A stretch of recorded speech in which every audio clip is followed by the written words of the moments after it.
জাগমা দুর্গা 2024-এর পুজো পরিক্রমা নিয়ে আমি হাজির হয়েছি সমাজসেবী সংঘে। এই বছরে তাদের বিশেষ ভাবনা কর্ষণ। কেমন ভাবে হচ্ছে তাদের পুজো প্রস্তুতি সেটাই দেখে নিন।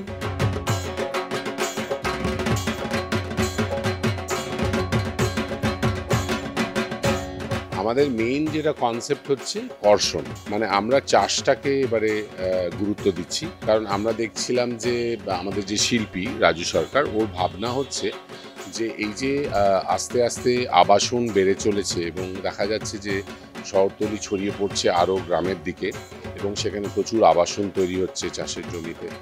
আস্তে আস্তে যদি এই ধারাটা চলতে থাকে তাহলে দেখা যাবে যে একটা সময় চাষ হবে না, তখন আমরা খাবো। এটাই আমাদের ক্যাচলাইন, যে একটা চাষি বলছে যে করবো না আর চাষ, দেখি তোরা কি খাস।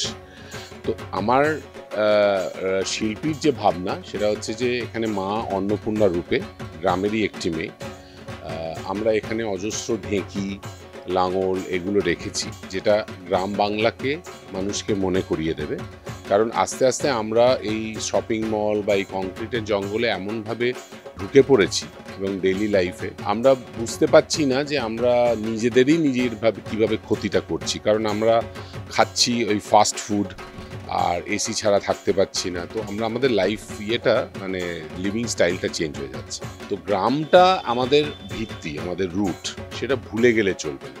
তো সেটাই শিল্পীর একটা প্রচেষ্টা যে আমরা রুরালকে তুলে ধরবো। সেখান থেকেই, যেমন আমার বাড়ি বাংলাদেশে, আমরা ওই দেশ থেকে এসেই আমরা এখানে শহরে এসেছি, সেরকম বহু মানুষ। তো সেই একটা জায়গা যেখানে আমরা রিভার্স দেখাতে চাইছি যে আমরা ছোট ছোটোভাবে নিজেদের মতন করে যদি আমাদের জায়গায় একটা চাষের জায়গা করতে পারি বা একটু সেই ভিত্তিটাকে যদি ফিরিয়ে আনতে পারি, সেটাই আমাদের প্রচেষ্টা।